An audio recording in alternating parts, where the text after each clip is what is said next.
Le sommet CEDEAO Japon à Abidjan. Les engagements d'aide au développement pris à la TICAD 5 à Yokohama sont sur de bonnes rails. Les dirigeants ouest-africains doivent prioriser les secteurs d'investissement.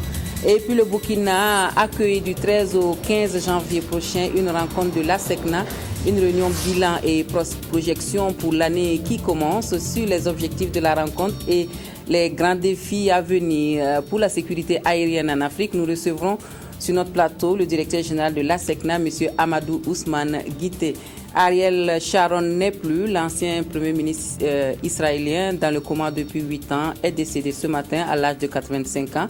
Ce sont les titres qui seront développés pour vous dans cette édition de l'actualité. Bienvenue à tous et merci à vous de suivre le 20h de la télévision de Burkina. Les engagements pris lors de la 5e TICAD à Yokohama sont sur la bonne voie.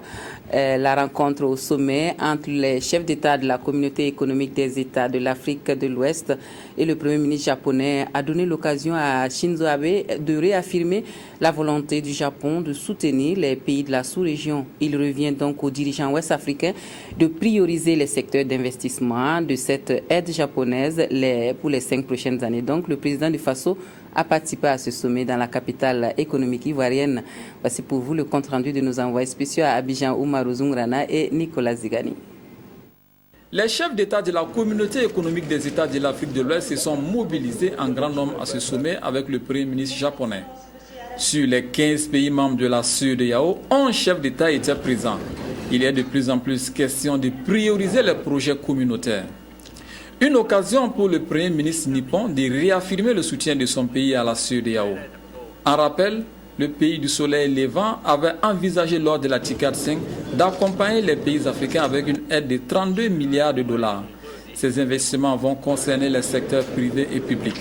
Il est prévu notamment qu'on voit comment ils peuvent nous accompagner dans nos projets, notamment de réhabilitation ou même de construction de chemins de fer, parce que c'est une grande priorité pour notre sous-région. Il y a aussi les autoroutes, mais aussi l'énergie. Je pense que ce sont les secteurs clés sur lesquels on s'attend, c'est qu'il y a certainement des engagements de la part de notre partenaire japonais. Les chefs d'État ont longuement échangé sur ces investissements nippons et sur de nombreuses questions concernant la sous-région. Monsieur le Premier ministre, l'intérêt croissant que votre pays porte à notre continent, dont les perspectives de croissance sont très prometteuses, s'est manifesté en juin dernier lors de la TICAD 5 organisée à Yokohama dans votre beau pays. Mes homologues ici présents et moi-même se joignent à moi pour saluer les engagements pris par le Japon de soutenir l'investissement en Afrique. Le Premier ministre nippon a été accompagné d'une forte délégation de chefs d'entreprise, ce qui dénote l'intérêt du Japon pour l'Afrique de l'Ouest. Visiblement, c'est un Premier ministre qui quitte Abidjan avec une note de satisfaction. Le gouvernement ivoirien est reconnaissant envers le Japon en décernant une distinction honorifique au Premier ministre pour le partenariat qui existe entre les deux pays. Retour au Burkina Faso et nous mettons le cap sur Bobo Dioulasso où la Fédération associative pour la paix et le progrès avec Blaise Compaoré de la région des Hauts-Bassins a battu le rappel de ses troupes ce matin. Objectif de ce rassemblement, renouveler le ferme engagement à accompagner les actions du président du Faso, le vœu ardent des militants et sympathisants de la FEDABC en ce début d'année 2014, voire Blaise Compaoré candidat en 2015, d'où le souhait d'un référendum. Sanoa Christine Koulibaly.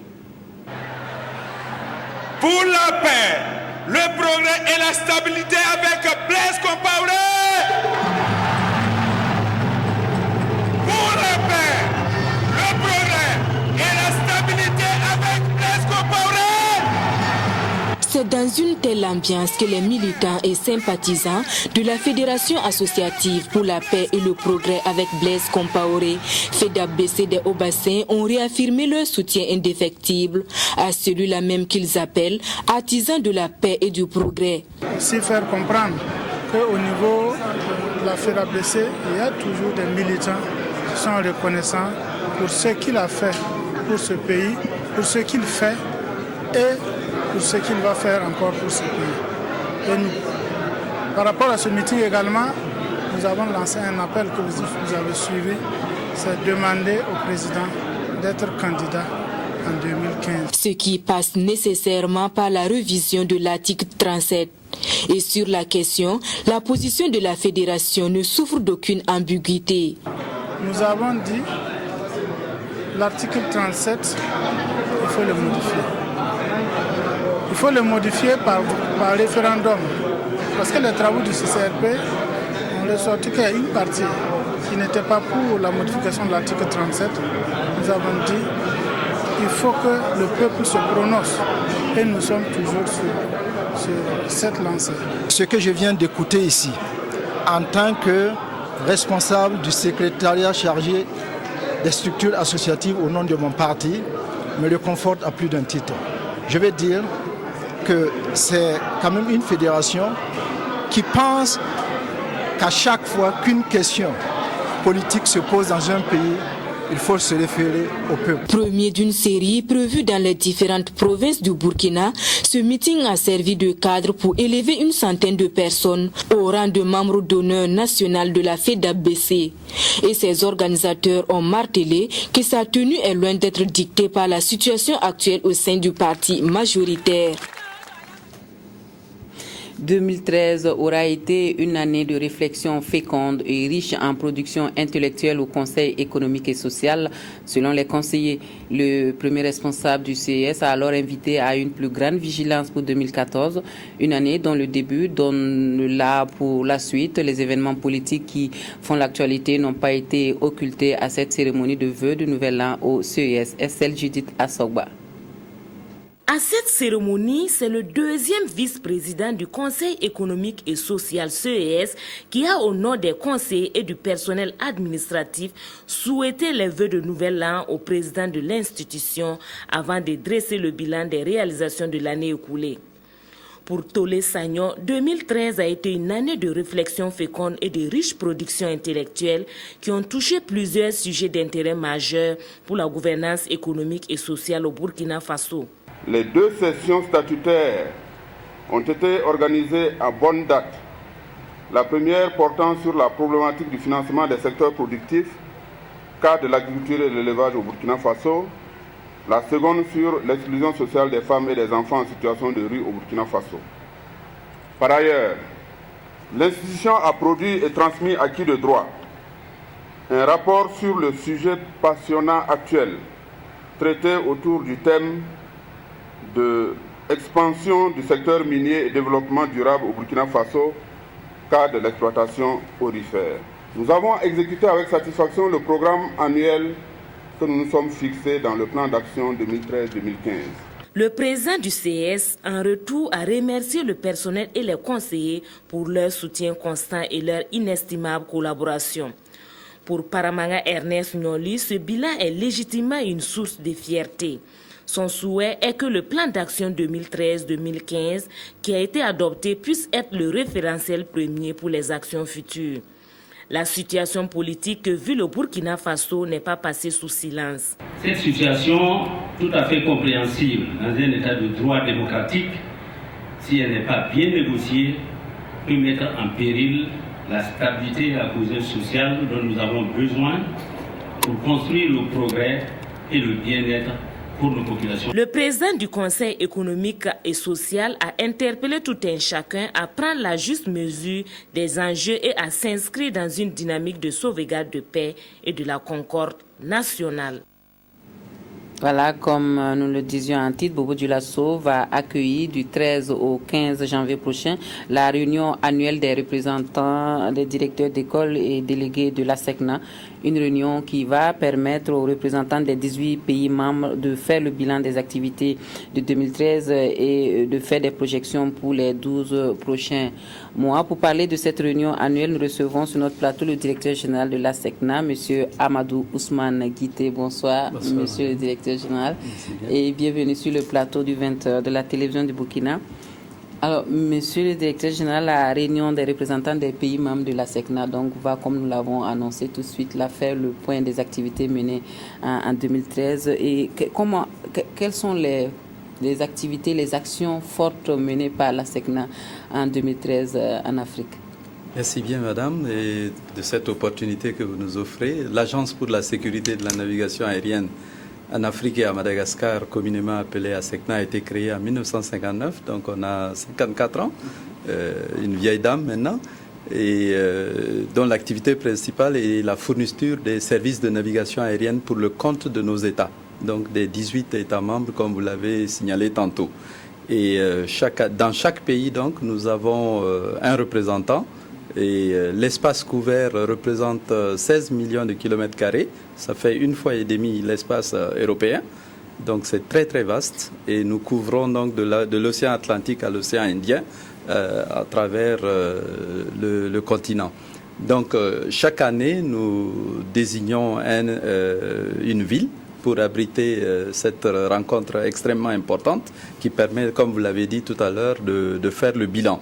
Donc, qu'est-ce qui a marché au cours de l'année écoulée et quelles sont les insuffisances? Parce que nous sommes un prestataire de services et comme tel, donc, nous avons besoin de recueillir l'ensemble des avis de tous les usagers, c'est-à-dire les compagnies aériennes qui traversent notre espace aérien, les gestionnaires d'aéronefs et autres. Et donc ces services, nous sous-pesons pour voir quelle est la qualité des prestations que nous fournissons. Nous avons des outils de mesure de cette qualité-là qui permettent donc de se dire est-ce que la sécurité a été assurée telle que nos États nous l'ont imposée. Et donc c'est ce bilan que nous faisons pour faire la situation exacte, aussi bien du point de vue des performances opérationnelles que des performances financières et comptables, parce que là, il faut gérer aussi. Il y a la sécurité d'un côté, il faut aussi faire la bonne gouvernance. Donc c'est tous ces éléments-là, y compris donc le volet important des ressources humaines, également pour lequel il faut faire le bilan. Et à partir de ça, maintenant, faire des projections sur l'année qui commence et qui permet en même temps de raffermir toutes les instructions, avoir la même compréhension, la même lecture des différentes instructions afin que ensemble on puisse avoir la synergie suffisante pour produire les services. La SECNA, monsieur le directeur général, on l'a compris, intervient dans chacun des 18 pays membres.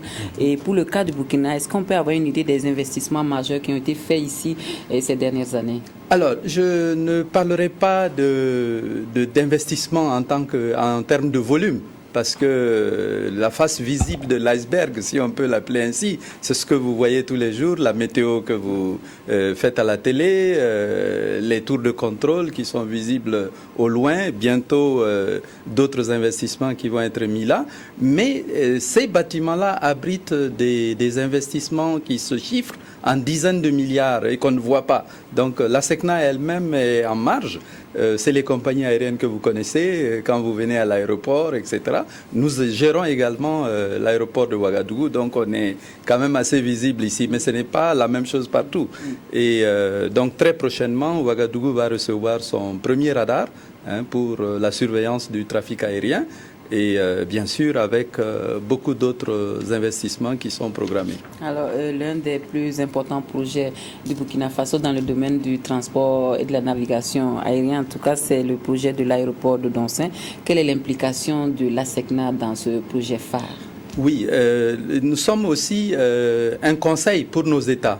Donc, en fait, un bureau d'études qui accompagne l'État dans ces grands projets, notamment celui de Donsin, pour lesquels nous avons une convention avec l'État et qui permet donc de faire un accompagnement.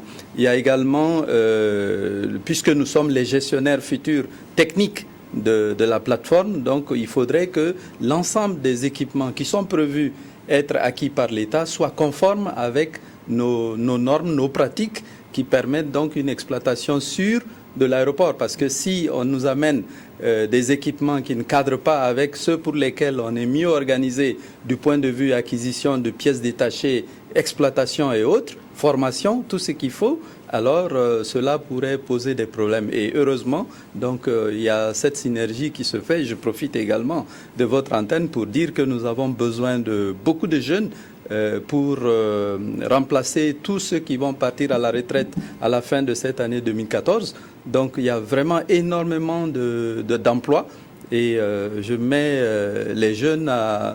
On demande aux jeunes... Dans tous les domaines, que ce soit la météorologie, les services techniques, le contrôle aérien, les ingénieurs de la navigation aérienne, les télécoms. On a besoin des financiers, des comptables, tous les domaines d'évolution pour notre activité. D'accord. Alors pour la réunion du Bobo Dioulasso, on a compris qu'on va faire des projections pour 2014. Quel est le défi de la sécurité aérienne sur le continent africain quand on voit le nombre d'accidents, en tout cas dans ces régions? Alors, le trafic aérien est en train d'augmenter considérablement au niveau du continent africain et la sécurité s'est beaucoup améliorée. Par rapport à l'utilisation des aéronefs. De plus en plus, nous voyons dans les cieux africains des aéronefs nouveaux et la sécurité est actuellement très renforcée par les autorités d'aviation civile. Ça, ce n'est pas directement l'activité de la SECNA, ce sont les ANAC, comme on le dit, qui sont en charge de la navigabilité des aéronefs et également de l'exploitation quotidienne des compagnies aériennes. Donc la sécurité étant renforcée à ce niveau, le ciel, nous nous occupons du ciel et on le gère assez bien. Okay. Voilà. Alors, monsieur le directeur général, qu'est-ce qu'on peut souhaiter à la réunion de Bobo Dioulasso qui commence après-demain? Nous allons nous parler en toute franchise parce qu'il n'est pas question, la sécurité est trop importante pour qu'on fasse une langue de bois. Là où ça ne marche pas, on va vraiment mettre l'accent là-dessus. Comment améliorer, comment réduire les non-conformités, comment faire en sorte qu'on ne laisse pas la place ni à l'improvisation, ni au laisser-aller. Donc, ce qui permet de gérer tous les compartiments qui permettent d'asseoir la sécurité. Merci, monsieur Amadou Ousmane Guité, directeur général de la SECNA, d'être venu sur notre plateau pour nous parler de cette réunion annuelle de la SECNA qui aura lieu cette année à Bobo Dioulasso. On va faire le bilan des activités de 2013, on va faire des projections pour 2014. Merci pour toutes ces informations. C'est moi qui vous remercie. Voilà. Merci. Vous restez avec nous pour la suite de notre journal. Et nous allons parler à présent de la transition numérique qui sera un défi en 2014 au département en charge de la communication, un défi qui commande plus de professionnalisme et d'engagement de la part des acteurs. À Bobo Dioulasso, on a fait le point des acquis engrangés en 2013 et on a rendu hommage aux aînés qui ont contribué aux résultats satisfaisants de l'année écoulée. Nous suivons la cérémonie de vœux du département de la communication. C'est avec Kadou Roumenki. C'est après une minute de silence observé à la mémoire des travailleurs du monde des médias qui ne sont plus que le ministre de la Communication, porte-parole du gouvernement, a présenté ses vœux de nouvel an à l'ensemble du personnel de son ministère avec une mention spéciale à l'endroit des retraités. La cérémonie a été marquée par la présentation des acquis engrangés dans le domaine de la communication et une interpellation à la responsabilité sociale du journaliste. Une invite qui s'installe tout naturellement au regard du contexte sociopolitique actuel de notre pays. Par ailleurs, si l'année 2014 doit voir la consolidation des acquis, il reste cependant de grands défis. Et je pourrais en la réalisation de la télévision numérique de terre. Je crois que c'est le plus grand défi en termes technologiques qui devra changer fondamentalement un certain nombre de choses, de mutations dans le secteur de l'audiovisuel dans notre pays. Mais au-delà de ça, vous savez que le défi de la communication des politiques publiques et des politiques de développement doit être davantage accru et renforcé au niveau des collectivités territoriales. Il était important pour nous de faire preuve de reconnaissance et de gratitude vis-à-vis de nos aînés qui sont allés à la retraite et de les honorer à l'occasion de cette cérémonie de vœux. Je pense que ce que nous allons continuer, c'est leur œuvre. En plus de la mention spéciale faite en leur honneur, les 22 retraités de l'année 2013 ont reçu des cadeaux, guise d'encouragement et de félicitations. Je suis très contente et je remercie le ministère. Je remercie surtout la direction listique et les élèves de listique, ceux qui sont sortis, ceux qui sont là. C'est grâce à eux que j'ai reçu cette distinction. Il faut travailler, c'est le travail qui paye et Si Sirwaya n'avait pas eu les moyens, il n'aurait pas pu nous offrir ces cadeaux. Donc je l'ai dit tout de suite à Sirwaya que c'était une joie énorme que nous ressentons. Je ne peux que souhaiter la même chose à vous, jeune génération, que Dieu vous accompagne dans la modestie, l'entente dans le service et l'engagement pour le travail bien fait. Une génération sur laquelle Alain-Edouard Traoré dit compter sur son expertise afin de réussir un pari, celui de donner au Burkina Faso une communication vivace, coriace et pacificatrice. Et c'est sur cette note d'espoir que les différents acteurs du monde de la communication se sont quittés en se donnant rendez-vous pour 2015.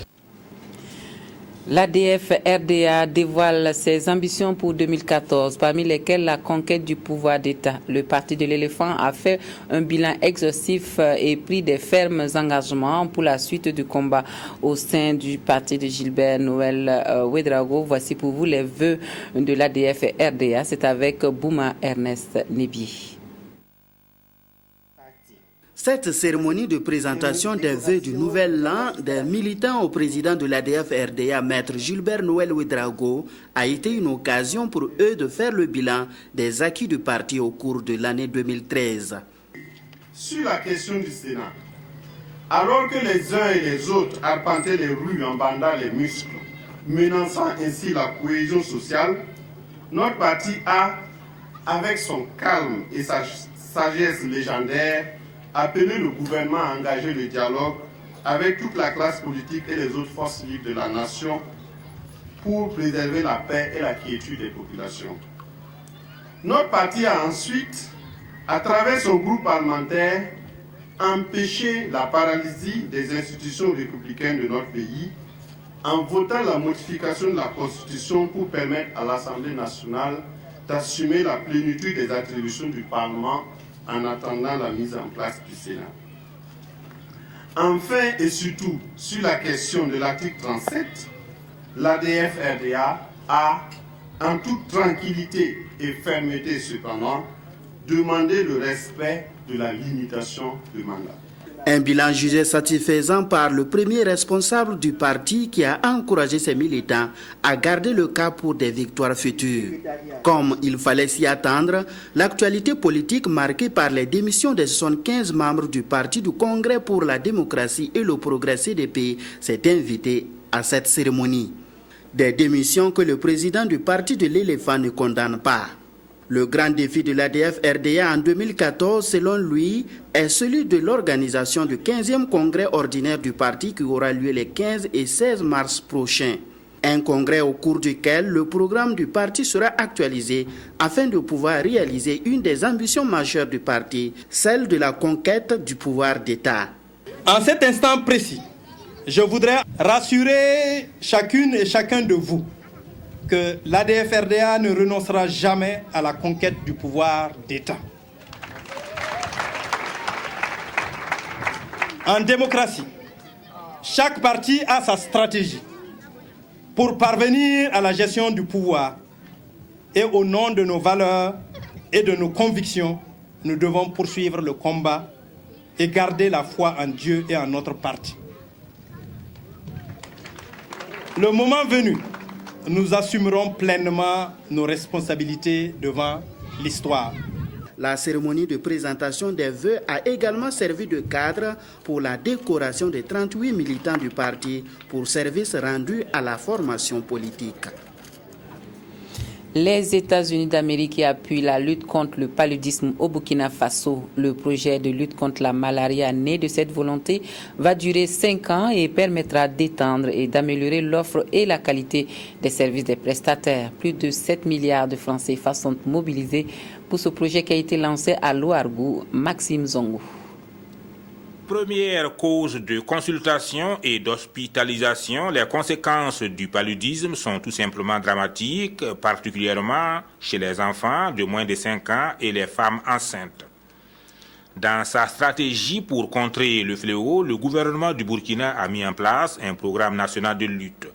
Une initiative qui bénéficie de l'accompagnement des États-Unis d'Amérique à travers le projet intensification et lutte contre la malaria. Nous, les États-Unis d'Amérique, nous sommes très contents d'accompagner le gouvernement et le peuple burkinabé dans la lutte contre ce fléau, qui est en fait, comme je l'ai dit, une maladie évitable. Financé à hauteur de 15 millions de dollars, soit 7 milliards et demi de francs CFA sur 5 ans, le projet permettra de renforcer le système de santé pour la lutte quotidienne contre le fléau. Nous cherchons toujours les meilleures solutions pour faire en sorte que ce mal puisse reculer, pour ne pas dire que ce mal puisse disparaître, pour laisser les populations assurer le développement de notre pays. Et c'est donc dans ce cadre que nous avons voulu ce projet comme un moyen d'intensification de lutte contre le paludisme et pour lequel, donc, comme je l'ai dit, l'USAID a accepté de s'engager à nous accompagner. Ce projet, qui vient de prendre officiellement son envol à Louargou, district sanitaire de Fada, sera mis en œuvre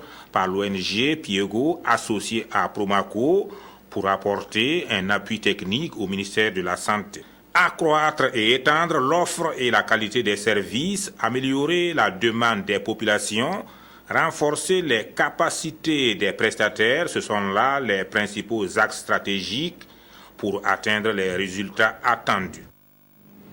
Et puis, on rend hommage à Adama Abdoulaye Touré, disparu l'année dernière après avoir contribué pendant des décennies au rayonnement de l'éducation au Burkina Faso. Il voit sa mémoire perpétuée à travers une fondation.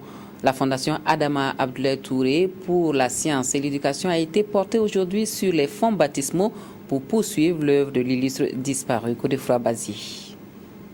Une organisation scientifique, apolitique, non confessionnelle et à but non lucratif pour perpétuer la mémoire d'un homme hors du commun, Adama Abdoulaye Touré, qui s'est largement investi dans l'éducation au Burkina. C'est une initiative de la famille du créateur du lycée de la jeunesse. Une fondation pour poursuivre les engagements et œuvres de celui qu'on appelait Lénine dans les domaines de l'éducation, la science et la jeunesse. N'est-ce pas un bel hommage qui lui est rendu? L'histoire s'écrit de plusieurs manières. La plus belle manière d'écrire l'histoire, c'est que véritablement, au plan de tout ce qui est éducation, de tout ce qui est patriotisme, vous puissiez amener des générations d'hommes, de femmes de votre pays à avoir donc cette connaissance et ensuite à s'assumer en tant que national de ce pays.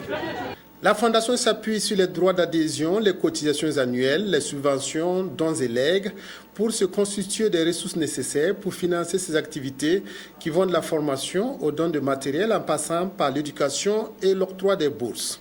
C'est une fondation qui a pour objectif principal de favoriser l'accès à l'éducation aux plus démunis. Comme nous l'avons dit, notre père faisait déjà beaucoup d'actions et c'est lors de son décès que nous avons eu des témoignages de personnes qui ont bénéficié des bourses que Adama Abdoulaye Touré donnait au sein des établissements Adama Abdoulaye Touré. Donc nous allons perpétuer cette œuvre et nous allons donc innover en ajoutant d'autres volets, le sport, l'artistique, pour que nous puissions former des futurs talents et des futurs leaders pour ce pays. La fondation qui vient d'être lancée est ouverte à tous pour poursuivre les actions engagées par feu Adama Abdoulaye Touré pour l'éducation et la jeunesse. Les membres du conseil d'administration sont d'ores et déjà sur le pont, prêts à continuer la bataille contre l'obscurantisme et l'analphabétisme. L'ONG Action contre la faim soutient la mairie de Ouagadougou dans ses efforts quotidiens pour l'assainissement dans la capitale burkinabé. Une contribution à travers un lot de matériel qui a été remis en présence d'Abdoul Rasmane Zango. L'ONG humanitaire Action contre la faim ACF vole au secours de la mairie de Ouagadougou à travers les associations de gestion des sites d'hygiénisation. D'où la présente remise d'un lot de matériel. L'objectif global est de contribuer à élever le niveau de l'assainissement. Le sens de la remise de ce matériel aujourd'hui, c'est avant tout de pouvoir permettre à la commune de Ouagadougou et aux populations de Ouagadougou de bénéficier d'un meilleur accès à l'assainissement et à l'hygiène. C'est une problématique importante, en particulier en zone urbaine. La concentration de population favorise les risques sanitaires et a des impacts notamment en termes de malnutrition, qui est aujourd'hui l'activité principale d'Action contre la faim. Ce geste de solidarité a été bien accueilli. Ces dons sont destinés à des associations qui œuvrent depuis 2009 sur le terrain dans l'assainissement de la périphérie de Ouagadougou. Donc nous pensons que ce matériel va contribuer à renforcer leurs capacités. L'ONG ACF International est présente dans 45 pays à travers le monde et intervient au Burkina Faso depuis 2008 dans les domaines de nutrition, santé et pratique de soins, eau, hygiène, assainissement, entre autres. Du matériel informatique destiné aux acteurs de la décentralisation au Burkina Faso, le programme d'appui aux collectivités territoriales a pensé au renforcement et à l'opérationnalisation de la décentralisation à travers ce geste. 200 ordinateurs et une centaine d'imprimantes acquis grâce à la Banque mondiale Adama Coulibaly. Par cette remise d'ordinateurs, la Banque mondiale s'engage à soutenir le programme d'appui aux collectivités territoriales PATC. En tout, ce sont plus de 200 ordinateurs portables de bureau et une centaine d'imprimantes de photocopieuses haute matériel d'une valeur d'environ 306 millions de francs CFA qui ont été remis. La remise de matériel ce matin va contribuer à aider les structures centrales à mieux piloter la décentralisation, à mieux apporter les appuis qu'ils doivent apporter au niveau des collectivités pour une meilleure fourniture des services au niveau local. Le comité de pilotage du PATC va ainsi mettre ce matériel à la disposition de 3 ministères intervenant dans la décentralisation, à savoir le ministère de l'aménagement du territoire et de la décentralisation, celui de l'administration du territoire et de la sécurité et enfin celui de l'économie et des finances. Il doit permettre aux administrations centrales de ces ministères qui interviennent dans le PACT de pouvoir renforcer leur capacité d'analyse, leur capacité de pilotage et bref leur capacité d'intervention pour être davantage plus pertinent et plus efficace. La remise de ce matériel de bureau fait suite à un précédent soutien composé de matériel roulant. Les producteurs semenciers du Burkina Faso déterminés à encourager le professionnalisme dans leur secteur pour une filière semencière plus compétitive.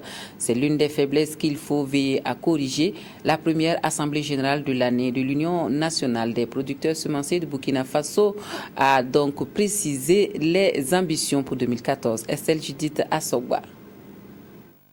Ils sont venus des 13 régions du Burkina Faso, ces producteurs sémenciers, pour répondre à une exigence statutaire de leur structure.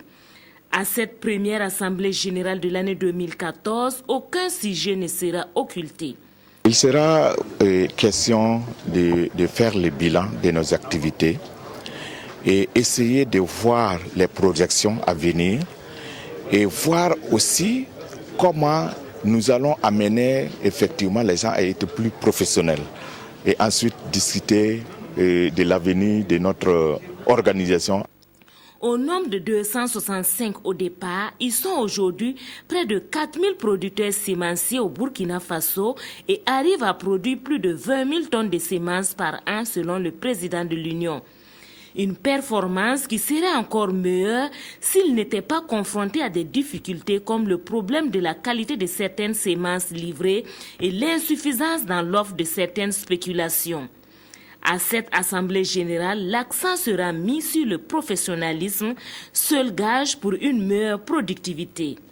Dans l'avenir, c'est toujours dynamiser cette production, c'est amener les producteurs à être plus professionnels et aussi, comme nous sommes pris comme exemple au niveau de la sous-région, c'est voir comment nous allons pouvoir avoir des marchés dans la sous-région. Et c'est là nous avons déjà commencé en 2013 en obtenant un marché de près de 7700 tonnes au Nigeria, de riz au Nigeria. Donc c'est vraiment des acquis et nous sommes prêts à aller partout. L'ambition de ces producteurs est d'arriver à satisfaire la demande nationale en semences de variétés améliorées. L'association de bienfaisance Rama donne le sourire aux populations vulnérables de Saptenga. Elle a fait don de vivres et ce sont plusieurs familles qui ont bénéficié de cette générosité. Frédéric Etienne Bassenga. C'est pour combler un tant soit peu le manque de provisions alimentaires des populations vulnérables de Sabtenga dans la commune rurale de Pabré que l'association de bienfaisance Rama leur offre des vivres. Des vivres composés de riz, de macaroni, d'huile et de sucre. La saison dernière, on a eu une très faible quantité en pluviométrie. Donc ce qui a motivé l'association Rahma de bien vouloir effectuer ces dons ce matin à l'endroit de la population de Sabtenga, un temps soit peu pour subvenir à leurs besoins alimentaires quotidiens. Ce geste de l'association de bienfaisance Rama a été bien accueilli par les bénéficiaires qui ont dit leur reconnaissance à l'endroit des responsables de l'organisation. Ces dons-là, ce n'est pas la première fois que nous on gagne ça. Chaque année, on nous donne des dons. Le chef de village est content. Tous les femmes, les musulmans et autres religions, nous demandons Dieu pour qu'il puisse donner longue vie à Elagi Moussa, pour qu'il puisse nous aider, continuer à nous aider toujours. Je suis content parce que le don que vous nous avez donné, on va amener ça en famille, les enfants vont pouvoir manger, et les vieux, les femmes, donc nous sommes très contents. Nous demandons au bon Dieu pour que l'association puisse aller très loin. Créé en 2003, Rama intervient dans les secteurs de l'humanitaire, notamment la distribution de vivres, la réalisation de forages et la construction d'écoles et de mosquées. La présente édition de distribution de vivres a été rendue possible grâce à un partenariat entre l'association de bienfaisance Rama et Charja Charity International, ONG basée aux Émirats Arabes Unis. Un mot de sport maintenant et nous allons en Afrique du Sud pour le championnat d'Afrique des Nations. Les étalons qui sont déjà sur place se préparent pour le match de demain contre l'Ouganda. État des lieux avec nos envoyés spéciaux Souleymane Sanou et Richard Yamego. Sitôt les baluchons déposés que l'entraînement a repris ses droits après 24 heures de voyage. Sous la conduite du sélectionneur et de son adjoint, les étalons ont enfilé le bleu de chauffe.